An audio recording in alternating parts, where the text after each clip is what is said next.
नमस्कार viewers, knowledge share में आप सभी का स्वागत है।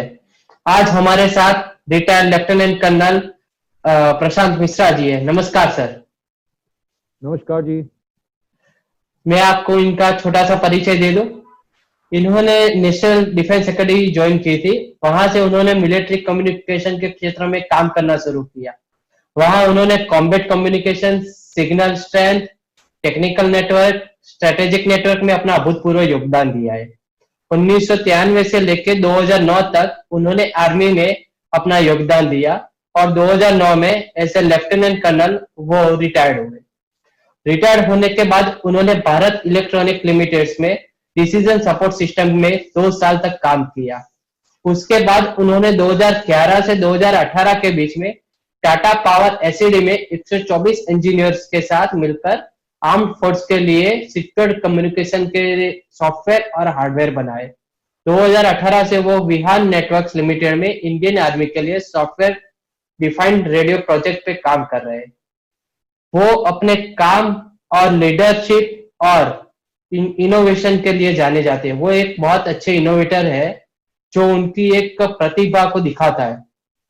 आज हम उनसे भारत और चाइना के विवाद के बारे में चर्चा करेंगे। तो चलिए शुरू करते हैं हमारा आज का ये सेशन। तो सर, आप हमारे व्यूअर्स को बताइए कि ये भारत और चीन के जो सीमा का विवाद है वो एक्चुअली है क्या, उसकी असली वजह है क्या? थैंक यू वेरी मच हार्दिक, बहुत अच्छा आपने इंट्रोडक्शन दिया मेरा। तो मैं आपको ऐसा क्विकली एक हिस्ट्री के थ्रू रन करता हूँ। ये विवाद कुछ नया नहीं है, ये बहुत पुराना विवाद है। और ये सब शुरू हुआ 1949 में, जब चीन ने तिब्बत पे हमला किया और चीनी फौजें पहली बार इंडिया के साथ एक कॉमन बॉर्डर पे आ गए। और उस समय हमारे जो होम मिनिस्टर थे, उन्होंने नेहरू साहब को बताया कि पहली बार चाइना हमारे बॉर्डर्स पे आ गई है, सरदार पटेल साहब। और हमें अभी इसके लिए we have to be prepared, और हमें अपने आप को we have to prepare at least to defend our self. If not, अगर हम तिब्बत की मदद नहीं कर सकते हैं तो ना करें। वहाँ पे शोषण हो रहा है, वहाँ पे ह्यूमन राइट्स का वायलेशन हो रहा है। और हम लोग ये बहुत लंबा लेटर लिखा था उन्होंने, और अनफॉर्चुनेटली उसके कुछ दिन बाद उनका हार्ट अटैक से डेथ हो गया। अदरवाइज उस लेटर को चुपचाप जैसे एक दफ्तर की फाइल होती है, उसके अंदर दबा के रख दिया गया। एंड वो बहुत दिनों बाद अब नेशनल आर्काइव से निकाला और लोगों को पता चलना शुरू हुआ। इनफैक्ट वो लेटर हेंडरसन ब्रुक्स रिपोर्ट में भी था, जिसको कि ऑफिशियली अभी सरकार ने बाहर आउट मीडिया में नहीं बताया गया है। तो इसकी सारी की सारी जो हिस्ट्री है वो शुरू होती है Chinese invasion of Tibet. Now ये हमें अंडरस्टैंड करना जरूरी है कि जी why it is a invasion of Tibet. Because because Tibet जो था 1933 से लेके और 1949 तक एक इंडिपेंडेंट कंट्री था। It was ruled by the Dalai Lama, और एक it had its own embassies, उसका अपना पासपोर्ट होता था। इनके लोग जो थे वो जब एक फॉरेन विजिटर आता था तब उनको वीज़ा इशू करते थे और स्टैंप्स लगाते थे। तो they had their own government, own currency. और इसीलिए जो तिब्बत ने इन्वेजन किया, जो चाइना ने इन्वेजन किया तिब्बत को, वो एक सबसे पहला, इस पूरी लड़ाई की शुरुआत ही वहीं से हुई। और उस समय हम लोगों ने जो चुप्पी साधी, वो सबसे बड़ा हमारा एक फॉल्ट था। हम लोगों ने चुप नहीं रहना चाहिए था। और नेहरू जी का जो एक दृढ़ उनका एक विश्वास था कि भाई हिमालय जो है वो हमारा रक्षक है, और हमको फौज की जरूरत नहीं है चीन के अगेंस्ट रक्षा करने के लिए। हमारा एनिमी सिर्फ पाकिस्तान है। तो ये एक दूसरा रीजन बन गया कि हमने चीन को इग्नोर कर दिया। अब इस दौरान क्या हुआ कि 1949 में इन्होंने तिब्बत ऑक्युपाई कर लिया। उसके बाद से इनको ये रियलाइज हुआ कि उस समय ये माओ त्से-तुंग का एक सबसे बड़ा एक एम था कि भैया मेरा जो देश है वो न्यूक्लियर पावर बनेगा। मतलब जब से उन्होंने सेकेंड वर्ल्ड वॉर में जापानीज डिफीट को देखा था कि इतनी बड़ी शक्ति जो है वो जो है वो मुझे लेनी जरूरी है। और उन्होंने वहाँ पे डेजर्ट है उनका, गोबी डेजर्ट, लॉकनोर साइट, जहाँ पे उन्होंने पहले तो रशियन से चोरी चमारी से कुछ टेक्नोलॉजी लाई। उसके बाद से रशियंस को बहुत ही हाई मात्रा में गोल्ड ट्रांसफर किया गया। और नॉट ओनली रशियंस को किया गया, इनफैक्ट जर्मनी और बाकी कंट्रीज को भी किया गया थ्रू हांगकांग, क्योंकि उस समय Hong Kong was a UK territory. तो नोबडी कुड ट्रेस कि भैया ये न्यूक्लियर प्रोलिफरेशन जो है वो directly China is doing with Europe. तो माओ त्से-तुंग ने अपना पूरा जोर लगा दिया न्यूक्लियर वेपन डेवलप करने के लिए, और थोड़े दिनों के लिए उन्होंने जो एक चाइनीज बोलते हैं, तो थोड़े दिनों के लिए उन्होंने दोस्त बना लिया रशिया को।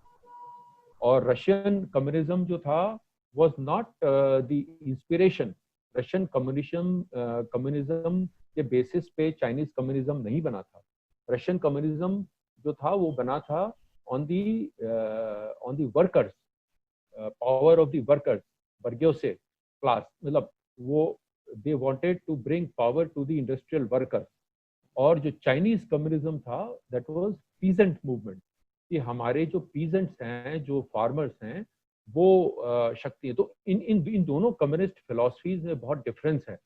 तो इसीलिए आपने देखा होगा कि कार्ल मार्क्स का जो ये लोग रशियंस जो उसको इन्फर करते हैं और जो चाइनीज रेफरेंस करते हैं, बहुत अलग है। और जो रशियन कम्युनिज्म था वो फिर भी काफी क्लोज था कार्ल मार्क्स के आइडियल्स के ऊपर, कि कम्युनिज्म एक दिन डेमोक्रेसी में कन्वर्ट हो जाएगा। और इसीलिए वो कोलैप्स हो गया, क्योंकि जब वो गॉर्बेचोव ने कोशिश की कि हम एक डेमोक्रेटिक उसमें मूव आउट होने शुरू करते हैं, तो वो फेल हो गया। बिकॉज वो चाहते थे कि एक प्रॉपर डेमोक्रेटिक प्रोसेस, जो कि कार्ल मार्क्स ने बोला था कि हाँ फाइनली कम्युनिज्म का फाइनल एंड एक डेमोक्रेटिक प्रोसेस है, कैपिटलिस्ट सोसाइटी है, वो नहीं कर पाए। और 5000% उनकी वो प्राइसेस बढ़ गई और इन्फ्लेशन हो गया और पूरा कोलैप्स कर गया।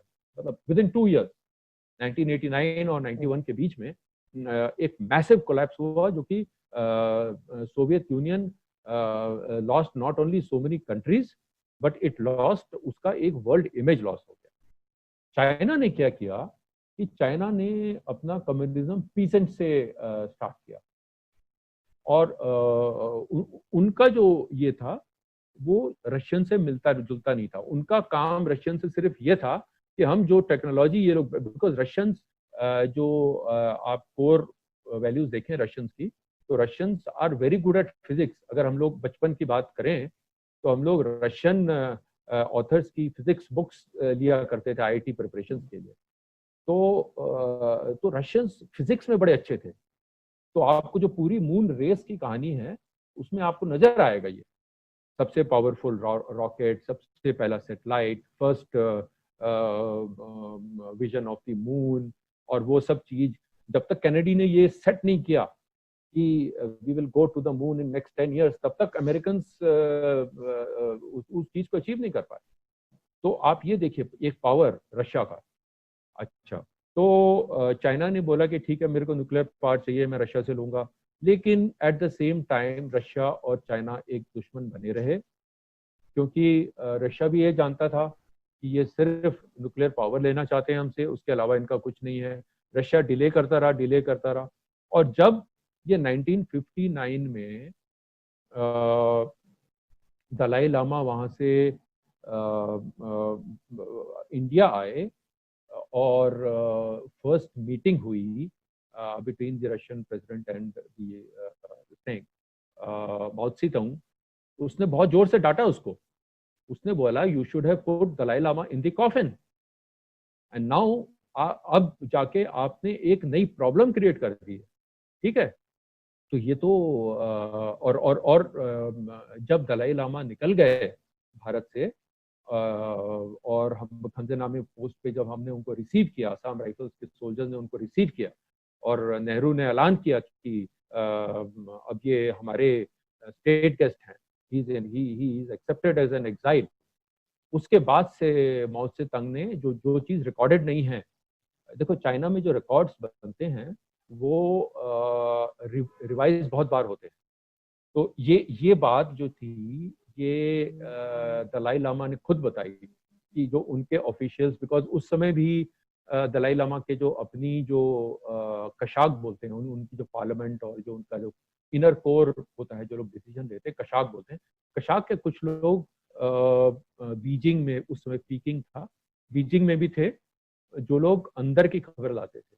उन्होंने उनको ये बताया कि the bird has flown out, now we can't do anything, we have lost Tibet. ये माओ त्से तंग के मुंह से निकला जब दलाई लामा निकल गए। तो ये दलाई लामा का निकलना चाइना के लिए एक बहुत बड़ा एक हार थी। चलो ठीक है, निकल गए वहां से। उसके बाद से चाइना ने बोला कि हम तो पूरे टिबेटन रिलीजन को खत्म कर देंगे और हम अपना न्यूक्लियराइजेशन कंटिन्यू करेंगे। और 1950 इनफैक्ट 58 ऑनवर्ड्स रशिया और चाइना के रिलेशंस खराब होने शुरू हो गए थे। और 1960s में कुछ 200 से 300 जो फैक्ट्रीज, जो टेक्नोलॉजी फैक्ट्रीज जो रशिया ने चाइना में स्टैब्लिश की थी, वो सब उन्होंने विड्रॉ कर दी। तो फिर उसके बाद से चाइना ने न्यूक्लियर पावर गेन करने के लिए, because now Russia was it's enemy. अब अगर विड्रॉ कर रहा है तो कोई ना कोई तो रीजन है ना, मतलब बहुत बड़े डिफरेंसेस आए हैं। बिकॉज ये पूरा का पूरा जो कार्रवाई है, ये टेक्नोलॉजी ट्रांसफर का है, और चाइना के जब चीज़ें एज ए फ्रेंड वो ट्रीट नहीं कर रहा है, तो रशिया को उनके चीज़ें समझ में आ गई थी कि ये लोग ऐसे ही। तो उन्होंने अराउंड 30 इन्फेंट्री और माउंटेन डिविजन चाइना के बॉर्डर पे डिप्लॉय कर दिए। अब आप अगर चाइना का मैप देखो, तो चाइना के हम लोग का अगर जो JNK का मैप है, विच इंक्लूड्स अक्साई चीन, POK और ये सब, इसके ठीक नॉर्थ में आप सीधे चले जाओ, हल्का सा ईस्ट जाओगे तो आपको गोबी डेजर्ट शुरू हो जाता है। और ये गोबी डेजर्ट है जो कि चाइना को रशिया से ज्वाइन करता है, और जितने भी जो मुस्लिम कंट्रीज हैं, तजाकिस्तान, ये वो जितने भी कजाकिस्तान, ये कंट्रीज, उनसे ज्वाइन करता है। और जो गोबी डेजर्ट है वो बहुत ही डिफिकल्ट डेजर्ट है। मतलब हमारा जो थार डेजर्ट है वैसा नहीं है, जहाँ पे टैंक मूवमेंट हो सकते हैं, जहाँ पे मिलिट्री फोर्सेस बहुत तगड़ी अच्छी मूवमेंट कर सकती हैं। तो फिर चाइना को डर लगा कि भाई मैं यहाँ पे तो डिफेंड नहीं कर पाऊंगा। तो उन्होंने एक रोड का एक प्रोजेक्ट शुरू किया। ये 1954 में ही रियलाइज कर लिया था माओ त्से तुंग ने कि भैया मैं न्यूक्लियर टेक्नोलॉजी ले तो रहा हूँ, लेकिन मुझे एक ऑल्टरनेट रोड चाहिए होगी जिंगजियांग के लिए, नहीं तो जिंगजियांग भी मेरे हाथ से निकल जाएगा। बिकॉज रशिया के एजेंट्स जिंगजियांग में एक्टिव हो गए थे, उनको मिलिट्री ट्रेनिंग देना शुरू कर दिए थे, ठीक है। तो ये है कहानी।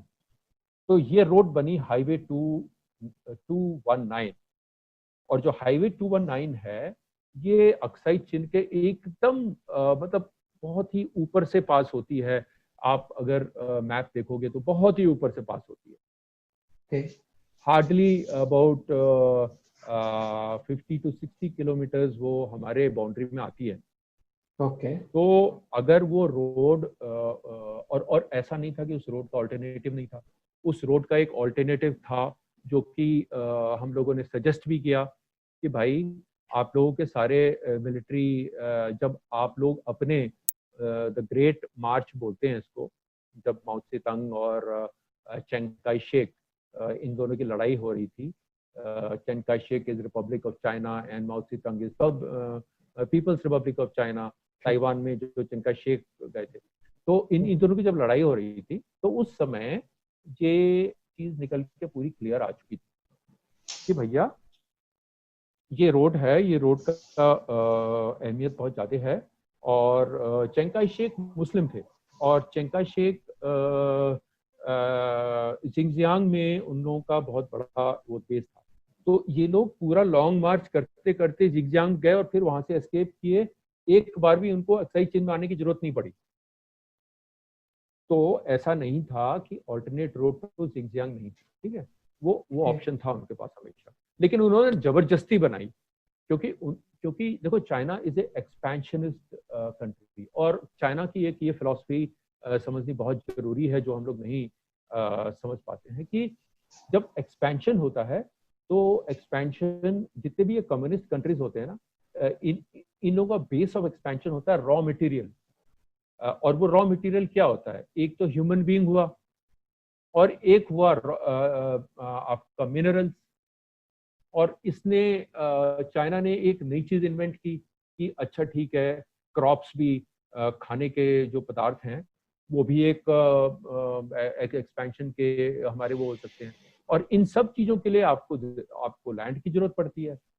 और अगर आपके पास एरिडेबल लैंड नहीं है या मिनरल रिच लैंड नहीं है तो आपको ऑब्वियसली उसको कैप्चर करना पड़ेगा, ठीक है। तो जितनी भी कम्युनिस्ट रिजीम्स होती हैं they are very hungry for raw material, humans, the raw minerals extracted out of the earth and the crops।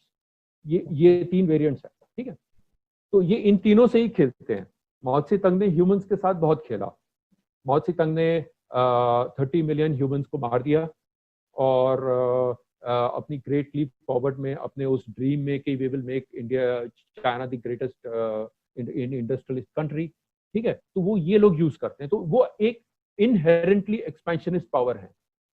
तो ये एक्सपेंशनिज्म उनके अंदर भरा हुआ है। और उसी लिए जब उन्होंने अक्साई चेन रोड बनाई तो उन्होंने ये पूरा का पूरा रीजन अपना ही समझ लिया, ठीक है। उस समय उनको ये नहीं पता था कि भाई अक्साई चेन में रेयर अर्थ मिनरल्स के बहुत हैवी डिपॉजिट, उस समय उनको ये चीज पता नहीं थी। लेकिन एज द स्पेस एज और स्पेस रेस शुरू हुई, रॉकेट साइंस शुरू हुई, आपका जीपीएस और मोबाइल फोन्स और बाकी चीजें शुरू हुई जहाँ पे ये रेयर अर्थ मिनरल्स की जरूरत बहुत ज्यादा थी, तो उनको ये समझ में आया कि अच्छा हाँ यार ये तो हम यहाँ से कर सकते हैं। तिब्बत और अक्साई चेन आज की डेट में जो पूरे चाइना का 80% से 90%, एक तो चाइना पूरी दुनिया का 95% रेयर अर्थ मिनरल्स बनाता है, जो आपके सारे प्रिसीजन वेपन्स हुआ, आपकी स्टेल्थ टेक्नोलॉजी हुई, रडार्स हुए, आपके टाइमिंग डिवाइसेस हुए, उन सब चीजों में जाते हैं। उसके बिना आप हाईटेक बन नहीं सकते। अगर उसने बंद कर दिया, क्या दूसरी जगह नहीं हो सकता? हो सकता है। लेकिन क्या होता है कि जैसे कि हम बोलते हैं कि कॉपर माइंस में जब आप कॉपर आप एक्सकवेट करते हो तो कॉपर माइंस में अगर 1 किलो कॉपर आप एक्सट्रैक्ट करते हो किसी रॉ मटेरियल से, लेट्स से अब मैं I am not a mineral engineer, let's say मैं एक एज्यूम कर रहा हूँ 100 किलो रॉ मटेरियल से आपने 1 किलो कॉपर निकाला, ओके, तो 1000 किलो कॉपर से आपको 1 किलो गोल्ड भी निकलता है, ठीक है। इसी तरीके से ये रेयर अर्थ मिनरल्स की पूरी कहानी है। यानी आपको tons and tons of digging करनी पड़ती है और उसमें से आपको 1 ग्राम या 2 ग्राम का ये रेयर अर्थ मिनरल मिलते हैं। या दूसरे देश बना नहीं सकते? बना सकते हैं, बट दूसरे देशों में एनवायरमेंटल लॉबीज और जो अर्थ प्रोटेक्शन लॉबीज वो इतनी स्ट्रांग हैं कि वो नहीं करते हैं, ठीक है। हमारे पास भी थोरियम है, वर्ल्ड का largest, we are the largest holder of thorium. हम लोग थोरियम अगर यूज करें, we are 60% of the entire world के थोरियम हमारे पास, अगर यूज करें तो हमें अगले 1000 साल तक किसी से न्यूक्लियर पावर मांगने की जरूरत नहीं पड़ेगी। लेकिन हम नहीं कर सकते डिवास्टेटिंग जो चाइना कर सकता है। चाइना ने क्या किया, पूरे तिब्बत को खोद डाला, तिब्बत में मिलना शुरू किया, अक्साई चिन में मिला, तो अक्साई चिन बहुत इंपॉर्टेंट हो गया, ठीक है। तब तक उनको अरुणाचल, तब तक वो लोग हमें ऑफर करते रहे कि अच्छा आप हमें अक्साई चिन दे दो, हम आपको अरुणाचल दे देंगे। ये एक प्रपोजल था जो 1968 या 67 के आसपास चैंकाई शेक ने नेहरू को दिया और नेहरू ने मना कर दिया। तो क्यों नहीं भाई, अरुणाचल क्यों नहीं? अरुणाचल में तो देखो यार, इतने सारे पेड़ लगे हुए हैं, इतनी ग्रीनरी है, इतना ये सब है। अभी 3 साल पहले वहां पे एकदम बॉर्डर के ऊपर, मैकमोहन लाइन के ऊपर, उनकी तरफ उन्होंने प्रेशस जो ये जो स्टोन्स होते हैं और जो क्रिस्टल्स होते हैं उनकी खुदाई शुरू की। तो वहां पे डिप्लॉयमेंट शुरू कर दी। वहां पे उन्होंने जासूस अंदर अरुणाचल के अंदर भेजने शुरू कर दिए कि भैया तुम हमारे साथ सही हो, तुम सदर्न तिब्बत बन के हमारे साथ ज्वाइन कर लो। तो अब कोई भी चाइनीज ये नहीं बोलता है कि आप अक्साई चिन ले लो और दे दो और अरुणाचल ले लो, अब नहीं बोलता है, बिकॉज उसको पता है कि अरुणाचल में भी बहुत मिनरल्स हैं, ठीक है। तो ये एक कम्युनिस्ट रिजीम की कोर फिलॉसफी है। इस कोर फिलॉसफी को आप हटा नहीं सकते, और जब तक ये कोर फिलॉसफी रहेगी तब तक चीन एक एक्सपेंशनिस्ट पावर बना रहेगा, और जब तक चीन एक एक्सपेंशनिस्ट पावर बना रहेगा, ये बाउंड्री डिस्प्यूट कभी भी हम रिजॉल्व नहीं कर पाएंगे, ठीक है। तो जो विवाद की असली वजह और भी हैं, ये तो मैंने आपको बताया, कम्युनिस्ट रिजीम का जो एक्सपेंशनिज्म होता है, ये तो सबसे पहली चीज है। दूसरा है कि हमने क्या किया है कि दोस्तों 2014 के बाद जो रिसेंट अभी इवेंट्स हुए, मैं उससे कनेक्ट करता हूँ। 2014 के बाद अपने मोदी जी ने 61 रोड्स अप्रूव की, बॉर्डर रोड्स को, जो कि अरुणाचल, सिक्किम, अपना ये सेंट्रल सेक्टर जो कि अपना ये हिमाचल और उत्तर प्रदेश का है, और लद्दाख के एरियाज में। और ये 61 रोड्स इतनी सॉलिड इंफ्रास्ट्रक्चर के साथ, इनफैक्ट अब आप जाओ वहां पे एक प्राइड फील होगी आपको। चौड़ी रोड, 4 लेन हाईवे चल रहा है आपका, पहाड़ों को काट काट के एकदम मतलब बनाया हुआ है उनको। और वहां पे मतलब मैं एक जमाने में जब वहां पे जाया करता था, तो जब दूसरी तरफ से गाड़ी आती थी तो हमें रोक के और साइड में करना पड़ता था। आज की डेट में आप 80 to 90 किलोमीटर पर आवर पे उस पर ड्राइव कर रहे हैं सॉलिड। अब चाहो तो you can increase your speed. तो वो एक प्राइड आती है। और ये मोदी जी ने पिछले 5-6 सालों में चुपचाप करते रहे। और ये जितने भी ये पॉलिटिकल एनालिस्ट यहाँ पे कूद के आते हैं और बोलते हैं कि मोदी जी तो वहां यहाँ झूला झूल रहे थे, वहां झूल रहे, बेवकूफ लोग हैं, इन लोगों को पता नहीं। जब कृष्ण भगवान दुर्योधन के पास गए थे पीस मांगने, तो उन्होंने उसको एक ऑप्शन दिया था कि भाई वॉर तो होना है, लेकिन उसके पहले एक ऑप्शन दे देता हूं, मैं तुमसे दोस्ती भी, तुम्हें जान तो लूं अच्छी तरह से, ठीक है। तो मोदी जी जो भी कार्रवाई कर रहे हैं, हैट्स ऑफ टू हिम। मतलब मैं एक पॉलिटिशियन नहीं हूँ, कई जगहों मुझे मैं मोदी जी को बहुत क्रिटिसाइज भी करता हूँ, बट ये काम जो किया उन्होंने, हम लोगों की जो रोड बनाई साहब, इसके लिए तो उनको हैट्स ऑफ। जाने बचे होंगे साहब, वहां पे जो बंदे गिरे हैं और जो हुआ है जो भी कुछ, ये रोड की वजह से मैं बता रहा हूँ आपको, 72 लोग जो थे वो निकाले गए थे वहां से, बड़े बुरी कंडीशन, सिर्फ 20 लोगों की शहादत हुई। बहुत ज्यादा लोग मरते अगर वो रोड नहीं होती, अगर वहां पे हेलीपैड्स नहीं होते, बनवाए हैं इन्होंने, ठीक है। तो ये जो इंफ्रास्ट्रक्चर बन रहा था उसमें से 2 रोडें हैं। एक DSBO करते हैं जो कि लेह से लेके और दौलत बेग ओल्डी जो हमारा नॉर्दर्न मोस्ट पॉइंट है वहां तक जाती है। ये शायोक रिवर के अलोंग जाती है। हमारे एरिया ऑफ जो भी ये बोलते हैं, अलग अलग वर्ड यूज करते हैं, perceptible line of their perception of LAC, our perception of LAC, बड़ा कंफ्यूजिंग है यार। मतलब ये इट इज बियॉन्ड लॉजिक, मतलब ये समझ में नहीं आता कि ये लोग कब तक ये बोलते रहेंगे। और ये 2 रोड जो रोडें थी जो जो DSDO रोड है वो तो डायरेक्ट है, और उसके ऊपर बहुत सारे ब्रिजेस हैं और बहुत सारी छोटी मोटी रोड भी कनेक्ट की गई हैं।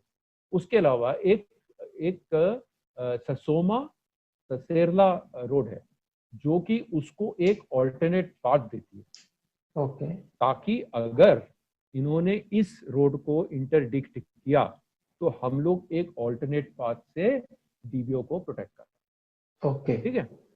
तो ये दो चीजें थी, ये इन लोगों को बहुत ज्यादा परेशान कर गई, और इन लोगों की जितने भी डायरेक्टिव, जितने भी ऑपरेशंस, जो भी चीजें थी, वो राइट फ्रॉम द टॉप है।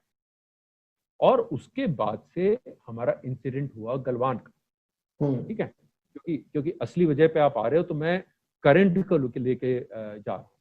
और गलवान के इंसिडेंट में साहब क्या हुआ कि हमें ये रियलाइज हुआ कि इन्होंने गलवान रिवर के ऊपर स्लोली स्लोली ये ना चटक चोर है, ये वो जो होता है ना चिल्लड़ वाला बदमाश, जो धीरे धीरे ना अपनी चद्दर फैलाता रहता है। या एक बेटर एग्जांपल होगा कि वो कैमल की कहानी है कि पहले बोलता है कि मालिक मेरे को ठंडी लग रही है, पूंछ अंदर रख लूं, और फिर पूरा ही घुस जाता है मालिक बाहर। ओके। तो ये वो उस टाइप का इन्होंने वो किया यहाँ पे। अच्छा, गलवान रिवर जो है एक ग्लेशिएटेड रिवर है। इसका मतलब जब भी वहां पे बर्फ पिघलती है तब वहां पे पानी आता है। ओके। तो इन्होंने बहुत पहले वहां पे एक डैम बिल्ड करना शुरू कर दिया। जो पेट्रोलिंग पॉइंट 14 है, वो पेट्रोलिंग पॉइंट 14 के पास में एक छोटा सा एरिया है जहाँ पे आप अपने, बिकॉज वहाँ पे घाटी टाइप की है, दोनों तरफ पहाड़ बहुत ऊंचे और बहुत स्टीप है।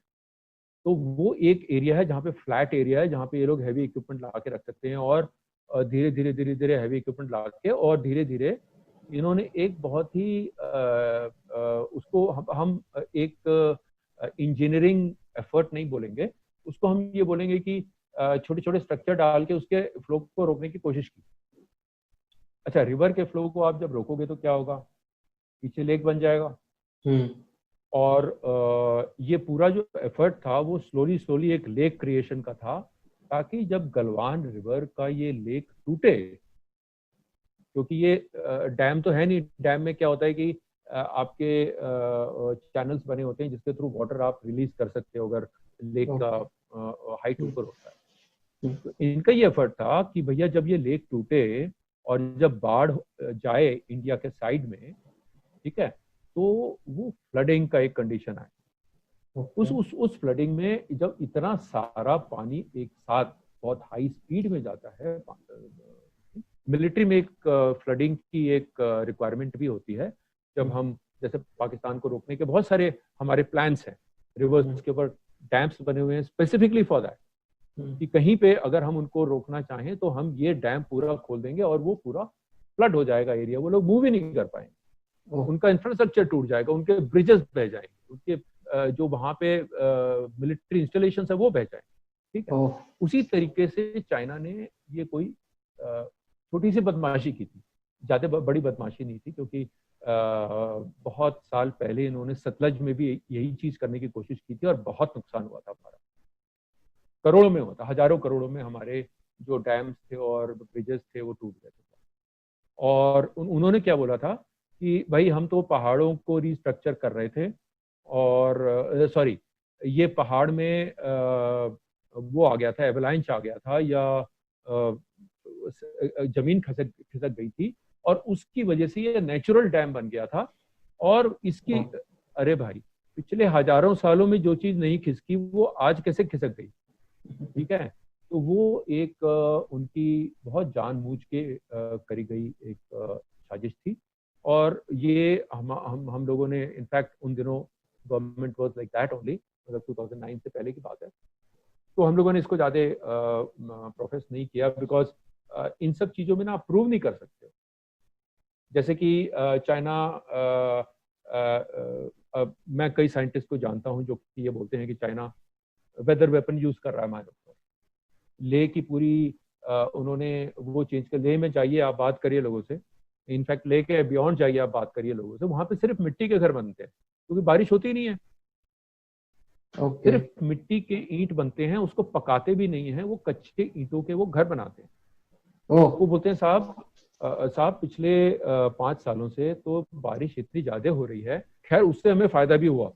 देखो, दोनों तरफ होता है।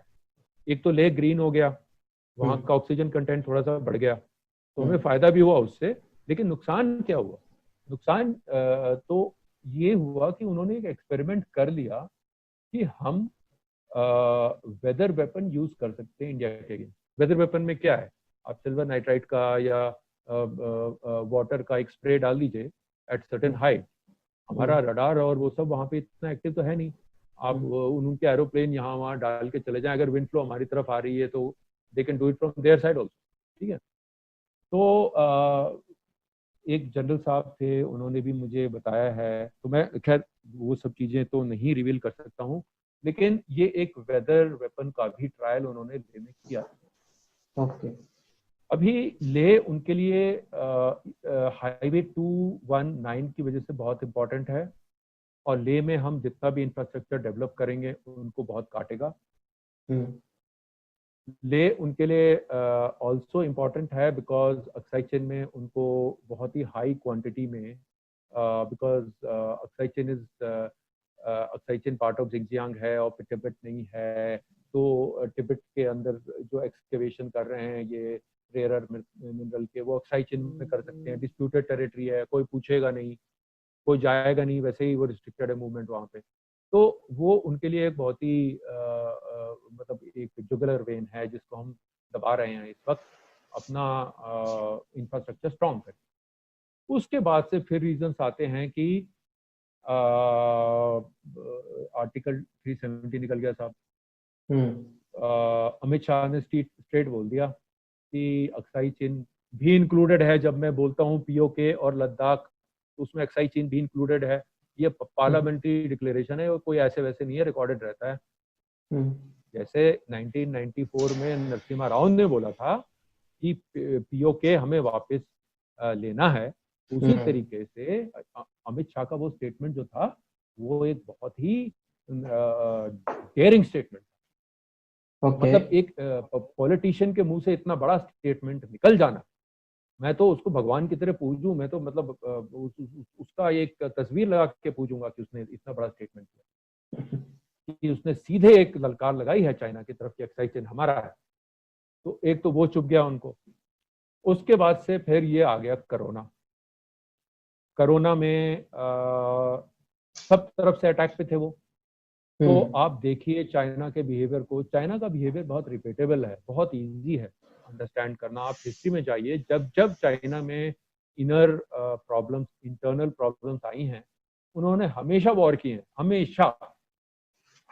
तो जो जो एक्सपेरिमेंट फेल हुआ तो ये चीज आ गई।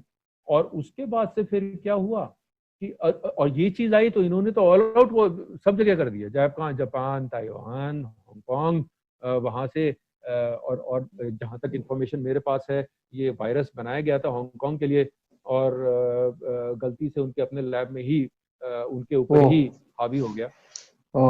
और जो ये फिगर्स बोलते हैं उससे 40 टाइम्स मोर कैजुअलिटीज हुई हैं। और ये सब चीजें तो खैर इफ्स एंड बट्स हैं, बट जब इंक्वायरी होगी सच तो निकलेगा। आज नहीं तो 25 साल बाद ये सच निकलेगा, लेकिन आज मैं बता रहा हूँ कि ये हुआ है। और उसके बाद से फिर जो इंडिया का रिएक्शन था 2014 के बाद, वो बहुत वेहमेंट हो गया। 2013 तक जो कांग्रेस गवर्नमेंट थी वो सारी चीजें एग्री करती रही। उन एग्रीमेंट्स में उन्होंने पोंगोंगसो में जो था सिरजाप 1 एंड सिरजाप 2, जिसको कई लोग फिंगर 7 एंड फिंगर 8 बोलते हैं, कई लोग बोलते हैं कि फिंगर 8 के बियॉन्ड है। तो ये सब झूठ है। ठीक है। सिरजाप 1 और सिरजाप 2 पे मेजर धन सिंह थापा को परमवीर चक्र मिला था। वहां पे हमारे बंदे मरे हैं, शहादत हुई है उनकी। उनकी लाशों को वहीं पे जलाया गया है। उस मिट्टी में उनकी खून, उनके वो राख मिली हुई है। ठीक है। वो हमारा था वो एरिया। यानी कि 1962 वॉर के बाद जो एग्रीमेंट्स हुए थे उसके हिसाब से वो इलाका हमारा था। वो इन्होंने सरेंडर करते करते करते करते वो फिंगर 4 8 किलोमीटर इन लोगों ने सरेंडर करके फिंगर 4 तक ले आए। फिंगर 4 पे इन्होंने हट बना दिए, दो झोपड़ी छुप, मतलब उसको आप एक गांव का छोटा सा हट बोल सकते हो, गांव का छोटा सा मकान, ठीक है, कि भैया यहाँ तक हमारा क्लेम है। उसके आगे चाइनीज वहां तक ट्रैक फिंगर 4 तक बनाते रहे और फिंगर 4 तक उन्होंने फाइनली 2 लेन हाईवे बना दिया। और आज की डेट में वहां पे इंफ्रास्ट्रक्चर देखेंगे तो सॉलिड है। और जहां जहां वो लोग क्रॉस ओवर करने की कोशिश कर रहे हैं, हम लोग उन लोगों को चेतावनी दे रहे हैं और एक दिन वहां भी उनकी वही हाल करेंगे जो यहाँ भी किया। ठीक है, तो यहाँ के इसमें कोई शक नहीं है। और इसमें कोई ये जो फालतू के ये लोग बोलते रहते हैं कि हम बस हो गया, अब ये हमारा ये है फिनिश हो चुका, वो सब हुआ नहीं है। Pangong so still left and government is very clear कि ये वापस लेना। लास्ट जो रीजन था वो रिलीव प्रेशर ऑन पाकिस्तान। तो जब होम मिनिस्टर ने बोल दिया भैया कि पीओके हम लेंगे, और मतलब कुछ स्टेटमेंट्स तो ऐसे थे कि इसी साल लेंगे, मेरा तो अंदाजा था कि 2024 या 2025 में लेंगे, लेकिन अब क्योंकि टाइम लगेगा, रफेल आने दो यार, S-400 आने दो तो लेकिन ये लोग जल्दी में पड़ गए, मतलब एकदम बोल दिया। और ले सकते हैं, ऐसी बात नहीं है। उनकी आर्मी जो है वो बिकी हुई आर्मी है, जिस दिन हम इन्वेट करेंगे वो सिर्फ पीछे ही भागेंगे। और इनफैक्ट भागते भागते ऐसा ना हो कि हम लाहौर और इस्लामाबाद और वहां तक पहुंच जाएं। तो वो चीज तो हम लेके ही रहेंगे, बट कब लेंगे वो ठीक है, दैट क्वेश्चन बोलते हैं। वो बड़े प्रेशर में थे, क्योंकि उन्होंने चाइना को बोला भैया आप कुछ करो और हम आपको, उन्होंने उसके एक्सचेंज में देयर इज अ रिपोर्ट, वो ये बोलती है कि सीपेक वाले एरिया में जितने भी चाइनीज इंस्टॉलेशंस हैं और जितने भी सेंसिटिव इंस्टॉलेशंस हैं जहां पे चाइना अटैक कर सकता है, इंडिया अटैक कर सकता है, वो चाइनीज आर्मी को सौंप दिए। ठीक है, ये भी आएगा न्यूज में कुछ दिनों में। तो खैर वो कर लें, जितना कर सकते हैं, अपने देश को बेच दें। मतलब हिंदुस्तान को तोड़ने के चक्कर में वो अपना एकदम विनाश की ओर बढ़ रहे हैं। उसके बाद से फिर तो ये मेरा आपके पहले क्वेश्चन का जो था वो एक आंसर था, मैंने थोड़ा सा डिटेल में दे दिया आपको। हालांकि मैं इसके ऊपर एक अलग से मैं पिछले 14 साल से इसके ऊपर रिसर्च कर रहा हूँ और एक बुक लिख रहा हूँ, और कई लोग मुझे फोर्स कर रहे हैं बुक जल्दी से रिलीज करो क्योंकि वॉर होने वाला है। मैंने उनको समझाया है, देखिए वॉर अभी नहीं होगा, ये छोटा मोटा 1967 टाइप का 300-400 लोग मारने वाला कोई एक वॉर होगा, और उसके बाद से सब शांत हो जाएंगे। और वॉर जो है वो 1928 से लेके 2028 से लेके 2032 के बीच में होगा, जब चाइना एक्चुअली चाइनीज इकोनॉमी एक बहुत ही बैड स्टेट में होगी, जब चाइना ब्रेकेज के एक एज पे होगा। तो आज की स्थिति ये है, और आज से 10 साल बाद की जो स्थिति है उसका प्रिडिक्शन जो है वो भी मैंने आपको दे दिया। ओके सर, ये कहा जाता है कि 1962 वाला भारत ये वाला भारत नहीं है, ये 2020 वाला भारत है, ये मोदी का भारत है। तो आप इसके बारे में क्या कहना चाहते हैं? हाँ, तो इसके बारे में मैं बहुत क्लियर बोलूंगा कि देखिए, सबसे पहले तो कहाँ से आप एक देश के संकल्प को नाप सकते हो, किस चीज से आप माप सकते हो? देश का जो संकल्प होता है, नेशनल सिक्योरिटी एक बहुत बड़ा टॉपिक होता है, और उसके ऊपर क्या होता है कि नेशनल एम्स होते हैं, ये हमारे एम्स हैं, ये चीजें हैं जिसके ऊपर हम लोग हम कोई कॉम्प्रोमाइज नहीं करें। ठीक है, और वो चीजें जो कॉम्प्रोमाइज लायक नहीं होती हैं वो ही आर्म्ड फोर्सेस को उसका राइट दिया जाता है कि आपको ये राइट दिया गया है, आपको ये राइट दिया गया है। और जितने भी आर्मी के डिप्लॉयमेंट्स होते हैं वो इसी चीज को देख के होते हैं। अब 1962 की आप बात देखिए, 1954 में रोड बन गई हेक्साइचिन की, 1956 में तकरीबन तकरीबन क्लियर हो गया है कि ये लोग अपने क्लेम से हटने वाले नहीं हैं। उसके बाद से 1959 में दलाई लामा आपके पास आ गया, आपने शरण दे दी है। तिब्बत में एक रिवोल्ट निकल चुका है, पूरी दुनिया तिब्बत के लिए चाइना को कोस रही है। दलाई लामा इंडियन टेरिटरी से गवर्नमेंट इन एग्जाइल अनाउंस कर रहा है, और उस समय ये संकल्प है, मैं नेशनल सिक्योरिटी के संकल्प की बात करता हूँ। उस समय हम लोग क्या करते हैं, 59 में वो आए, 60 और 61 में हमें क्लियर हो गया था कि अब वॉर होने वाला है। इनफैक्ट 61 में तो नेहरू ने कई बड़े बड़े स्टेटमेंट्स भी बोल दिए थे कि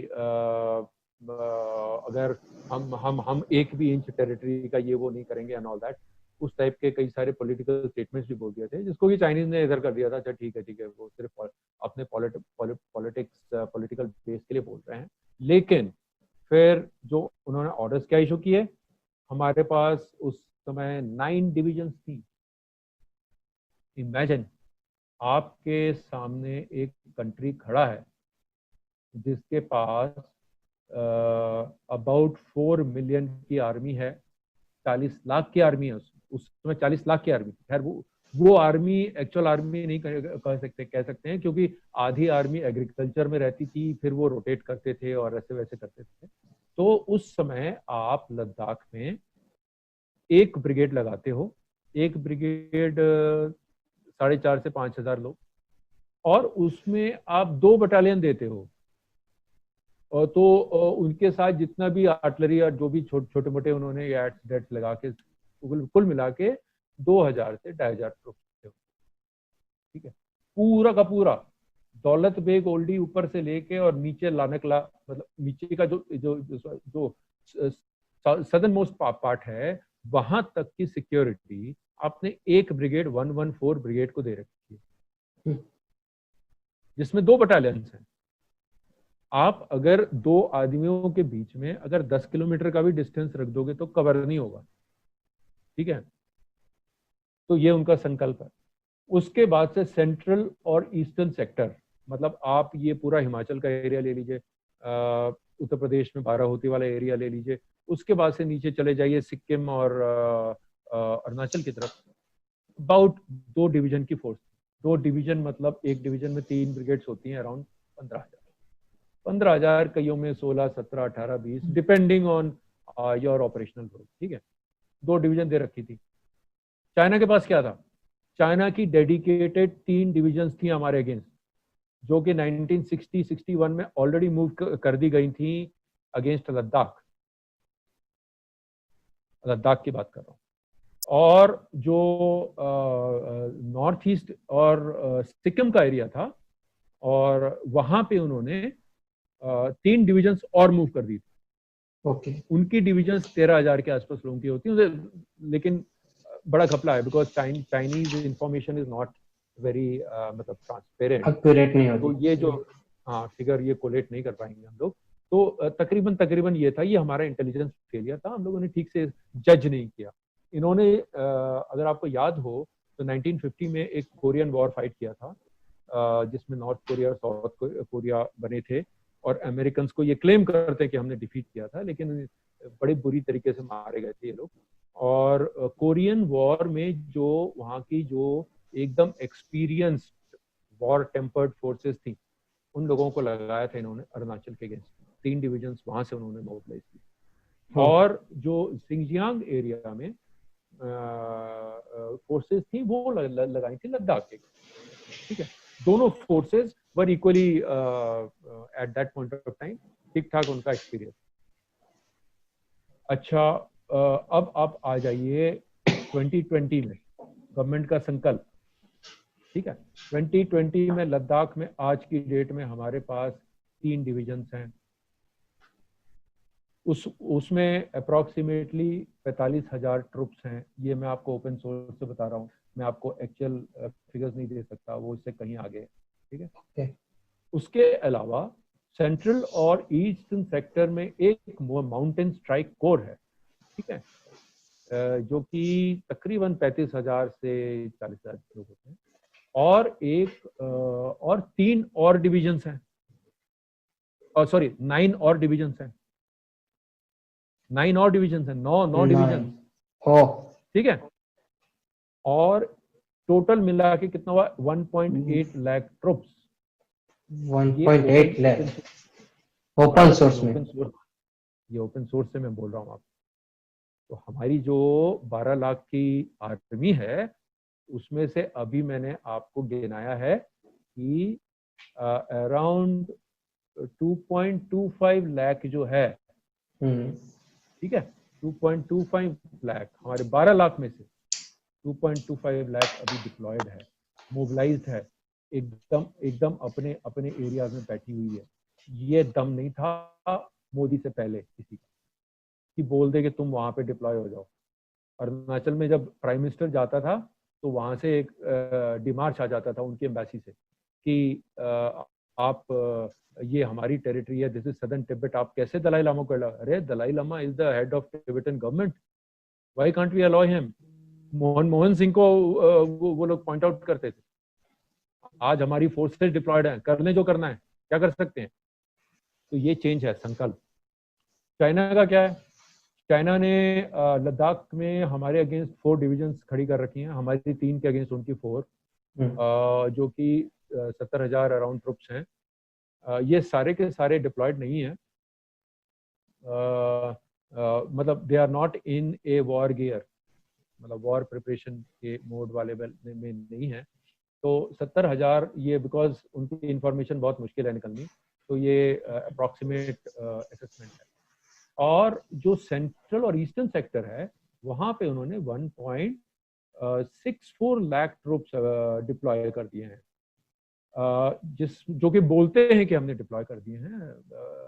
एक्चुअली उनकी ये जो रेजिमेंट्स हैं ये बहुत हुनान और काफ़ी वुहान और वो काफ़ी इंटीरियर में हैं, जिसको ये बोलते हैं डिप्लॉय कर दिए हैं। जो आपने बीच में देखा होगा कि तिब्बतन रेलवेज में बैठे हुए हैं troops and they are coming out of station, वो आपने न्यूज़ रिपोर्ट देखी होंगी। तो ये डिप्लॉय कर दिए। तो उनकी टोटल नफरी अगर हम ये माने कि जो इनका जिंगजियांग और तिब्बतन मिलिट्री कमीशन है, वो इन दोनों की जो फोर्सेस जो they which are meant for Indian northern borders, वो अगर टोटल आंकें अगर सभी लोग ला दिए इन लोगों ने तो 2.34 लाख के आसपास आती है। तो हम लोग कंपैरिजन में तकरीबन 10-15 हज़ार का ही फर्क है। मतलब ये मैं आपको एक बहुत बड़े तौर पे बता रहा हूँ, बिकॉज हम लोगों के फिगर्स जो है ना वो हम लोगों ने disclose, because we are in a war mode, ठीक है। हम लोगों की ये फिगर्स जो हैं ये authenticated figures from very respected journalist, ठीक है। तो ये तो ट्रुथ है, दिस इज द ट्रुथ। और उन लोगों में से भी कुछ ऐसे लोग हैं जिनके पास ज्यादा इंफॉर्मेशन है, उन्होंने जानबूझ के ये चीज बताई नहीं है कि हमारे। तो माउंटेन वॉर में एक चीज बड़ी इंपॉर्टेंट होती है कि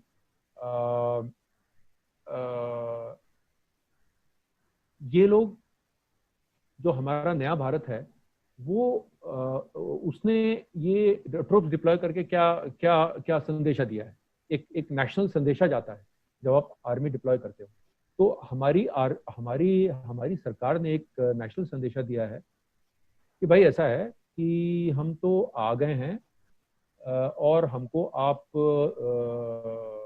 निकाल तो नहीं पाओगे, बिकॉज जो रेशियो होता है माउंटेन्स में फाइटिंग का 1:12 होता है। यानी हमारे जो 2.25 लाख है, आपको 22 लाख ट्रुप्स लाने पड़ेंगे। आप ला सकते हो? मतलब 22 से ज्यादा 25 लाख 23 लाख ट्रुप्स लाने पड़ेंगे, क्योंकि माउंटेन में देखो कारगिल का जो वॉर था ना, कारगिल का वॉर अल्टीमेटली इन्फेंट्री ने विन किया था।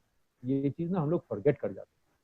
कारगिल का वॉर, ठीक है, वो वीडियो आ जाता है मिराज, और hats off to air force and hats off to the other artillery and all that, ठीक है। लेकिन ये जितने भी बम बरसा दें, जो एक ट्रेंच और बंकर का प्रोटेक्शन होता है ना, वो ऐसे नहीं जाता है। अगर आप रिजांगला की लड़ाई देखो तो इन लोगों ने इतने बम बरसाए थे उस छोटी सी टीले पे, रिजांगला चुशू के पास में है। और वहां पे इन लोगों ने इतने बम बरसाए थे सुबह 3 बजे से लेके, और 120 लोगों 124 लोगों की कंपनी, और उनके हमारे 112 लोग मारे गए थे, और उनके तकरीबन आई थिंक 112 या 114 लोग मारे गए थे, और उनके 1310 लोग मारे गए थे। ओह, हमारे पास आर्टिलरी नहीं थी, हमारे पास हैवी वेपन्स नहीं थे, फिर भी आप अच्छा वापस जाओ, आप टोरा बोरा माउंटेन्स की बात करो, यूएस ने कितने बॉम्ब्स ड्रॉप किए होंगे। 9/11 के बाद में ओसामा बिन लादेन को मारना यूएस के लिए टॉप प्रायोरिटी थी। मतलब एक यूएस के हर एक सिटीजन के जहन में था ये कि ओसामा बिन लादेन को मारना है। जब पता चला कि वो टोरा बोरा माउंटेन्स में है, जो कि पाकिस्तानी बॉर्डर के बहुत पास है, और यूएस मरीन्स ने बोला कि हम लोगों को जाना अंदर है, you let us go, you won't be able to bomb him out. उन्होंने नहीं, हम तो बॉम्ब से उड़ा देंगे। करते रहे बरसाते बरसाते बरसाते वो पाकिस्तान के अंदर घुस गए साहब। Indian the US plane started वो बॉम्बिंग पाकिस्तानी एरिया, ओह, फिर भी वो बच के, पूरी उसकी कोर टीम बच के निकल गई।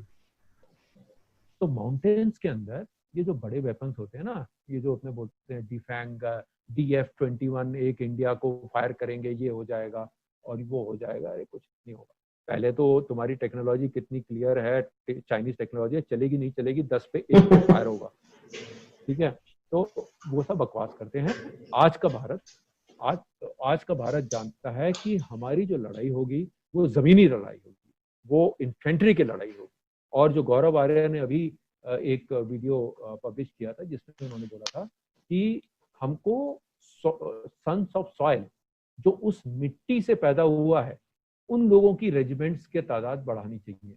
Ladakh scouts, Garhwal scouts, Kumaon scouts, Sikkim scouts, Arunachal scouts, अपना ये SSB, अपना frontier force, special frontier force, SFF, जिसको एस्टेब्लिशमेंट 22 भी बोलते हैं, ठीक है। इन लोगों को हमें वेपन्स देने चाहिए। इनकी बटालियंस इनकी कितनी है, 1-1, 2-2, 3-3, 4-4 बटालियंस है। बाकी बटालियंस अगर देखो, जैसे कुमाऊं रेजिमेंट को देखो या किसी और को देखो, तो यू विल फाइंड कि दे हैव 21 बटालियंस, ठीक है। जैसे रेजिमेंट होती है ना, जैसे फर्स्ट कुमाऊं, सेकंड कुमाऊं, अभी जैसे हम बिहार की बात कर रहे थे, बिहार की एक रेजिमेंट थी 16 बिहार, तो उसी तरीके से हर एक रेजिमेंट में there are numbers, but scouts battalion कम रखी गई है, क्योंकि स्काउट्स का रोल दूसरा था। स्काउट्स का रोल था कि एक इमीडिएट मोबिलाइजेशन करके आप एनिमी को रोक लो। Suppose you are not prepared, intel did not provide you the information, scouts क्योंकि वहीं के हैं, वो उस ऑल्टीट्यूड में एडजस्ट हो जाएंगे। यह गौरव आर्य का बहुत अच्छा एक सोल्यूशन दिया गया था। बट तो जो नया भारत है वो एक बहुत ही स्ट्रांग भारत है, और मैं आपको नए भारत के बारे में एक और चीज़ बताना चाहता हूँ कि हमारी जो एयरफोर्स है वो 1962 में भी हमारी एयरफोर्स के पास पावर था कि हम उनको डिफीट कर दें, लेकिन दम नहीं था नेहरू में, क्योंकि एक ब्लैकविल करके एक उनका एडवाइजर था फ्रॉम यूके, जो कि उनको बताता था कि वो तो आपको आपका बैंड बजा के रख देंगे, ये है वो है।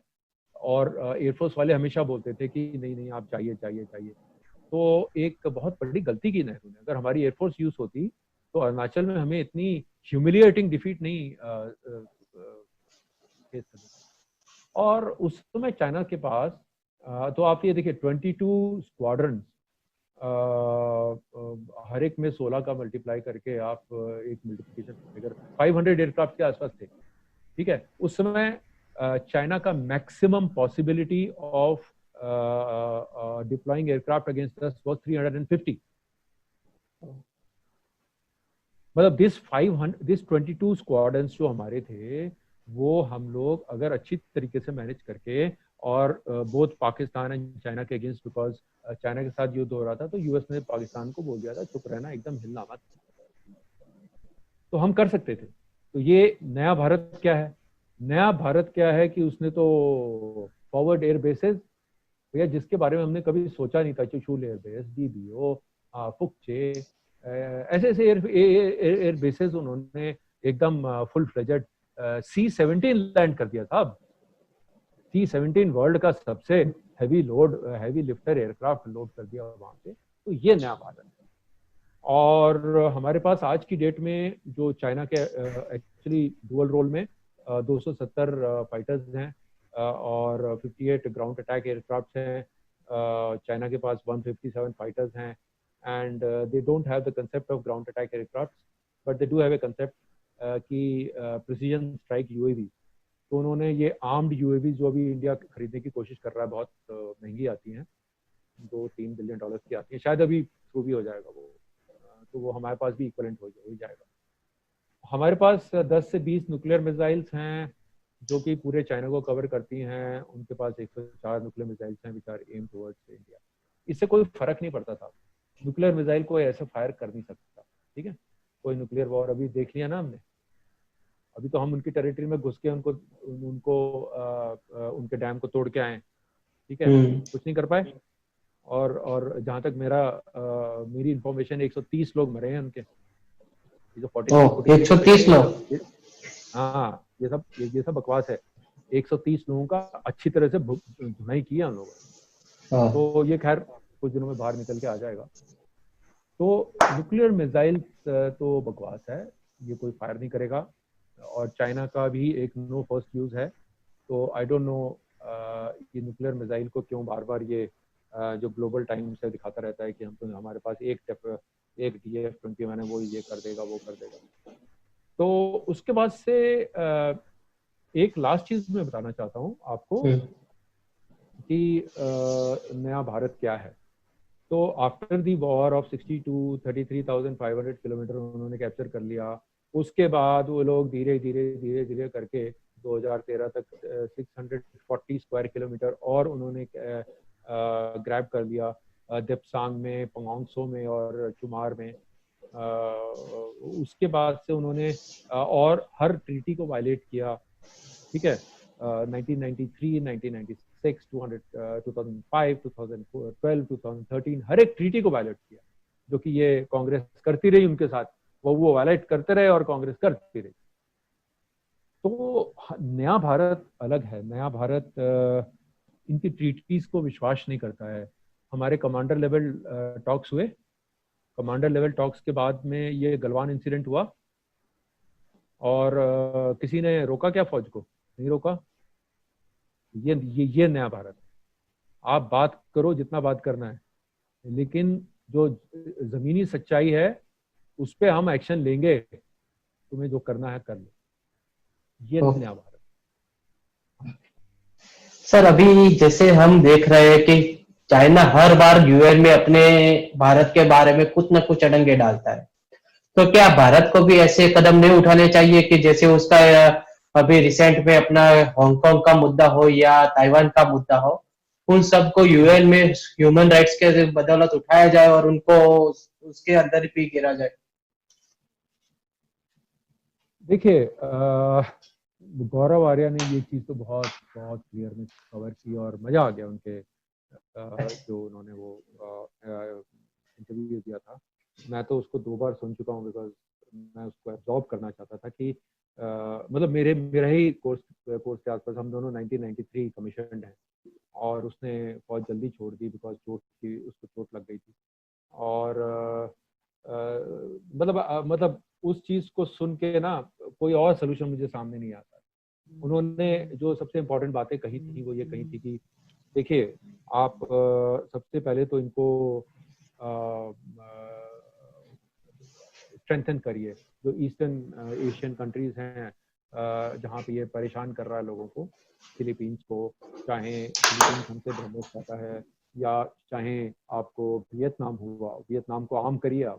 आप उनको डेफर्ड पेमेंट दीजिए, लाइन ऑफ क्रेडिट दीजिए और उनको हमारे जो एज वेपन्स हैं लाइक ब्रह्मोस, जिसका कोई सोल्यूशन नहीं है चाइना के पास, वो दीजिए, ताकि वो जितनी भी अपनी शिप्स वहाँ पे लाते हैं वो लाना बंद कर देंगे।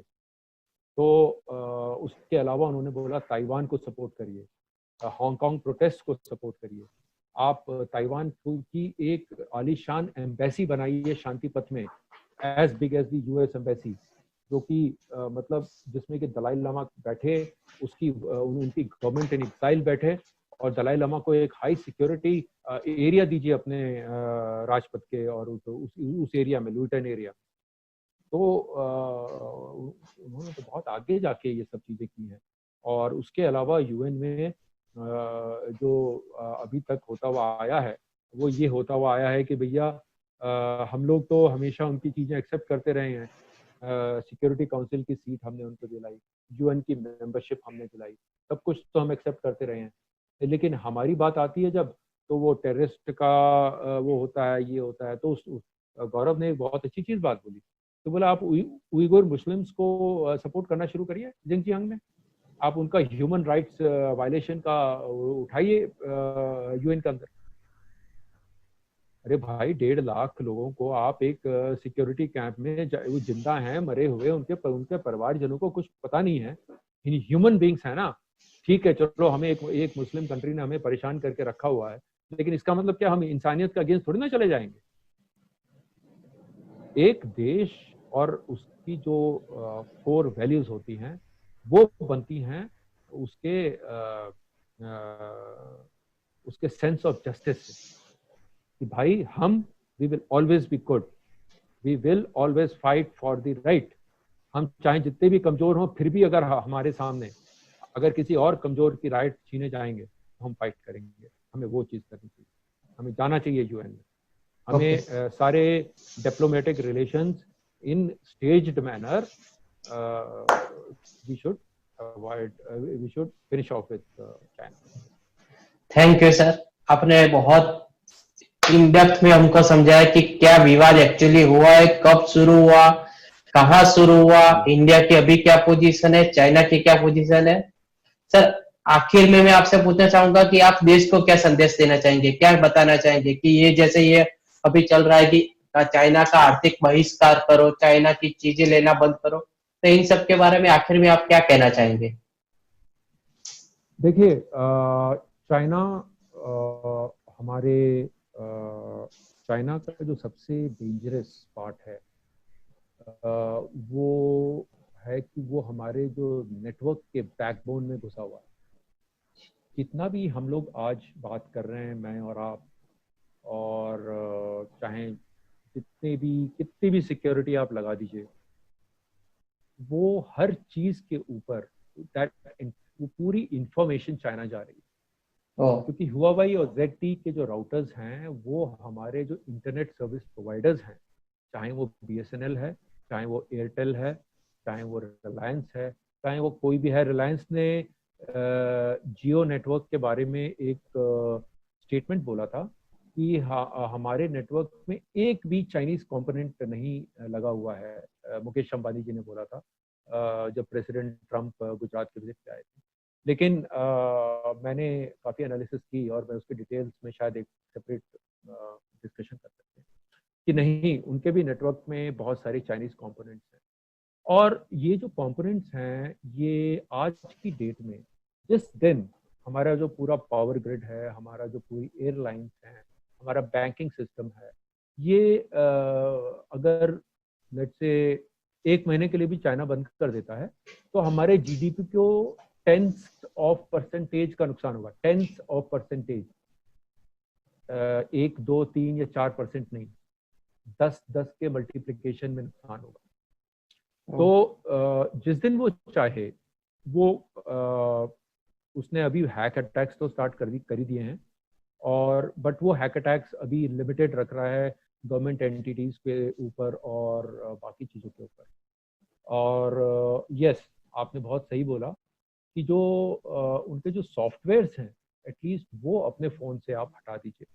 जो आप मोबाइल फ़ोन यूज़ कर रहे हैं, आप मोबाइल फ़ोन चाइनीज़ मत खरीदिए। आप भले ही एक सस्ता सैमसंग खरीद लीजिए, which is not made in China but made in Taiwan. ये भी याद रखिए, एक आईफोन जो चाइना में मेड है और एक आईफोन जो कोरिया या ताइवान में मेड है is different.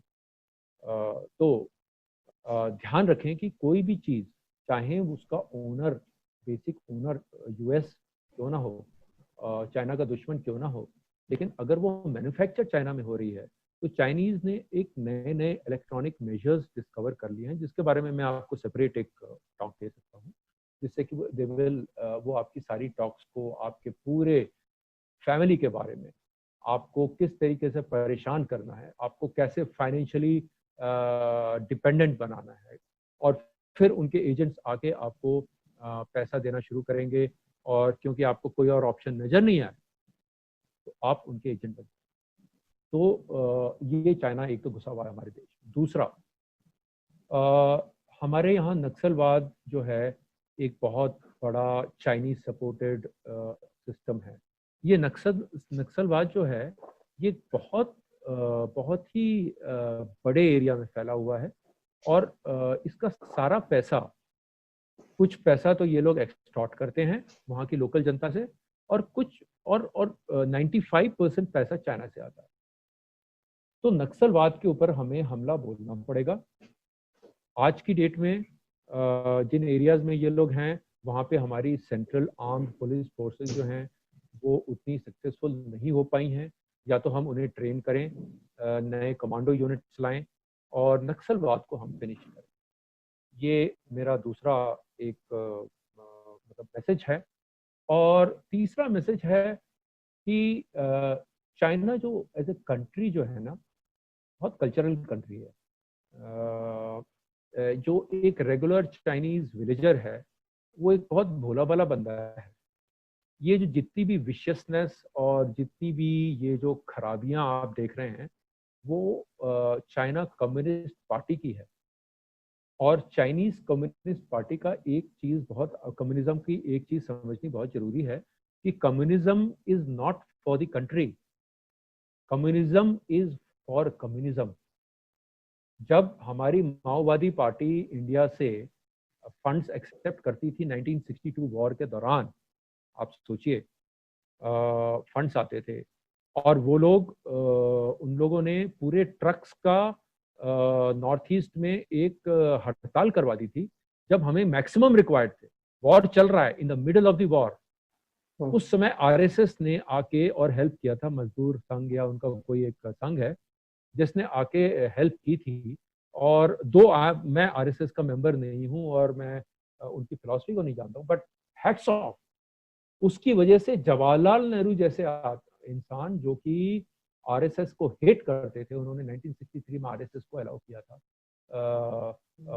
26 Republic day parade में पार्टिसिपेट किया। देखिए साहब, तो ये एक बहुत इम्पॉर्टेंट चीज है कि हम एक as a country Chinese communism के ऊपर अटैक करें। जैसे कि हम लोग बोलते हैं ना पाकिस्तान हिजबुल मुजाहिदीन, एलईटी, ये लोग तो फ्रंट एंड हैं, रूट कॉज तो पाकिस्तानी आर्मी है।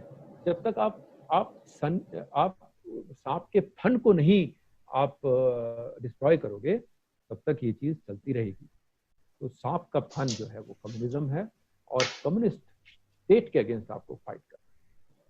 थैंक यू सर, आपने बहुत बारीकी से बताया और आपका संदेश सीधा हमारे व्यूअर्स से पहुंचे, ऐसी हमारी शुभकामनाएं। धन्यवाद सर। जो धन्यवाद। जय हिंद सर। Thank you.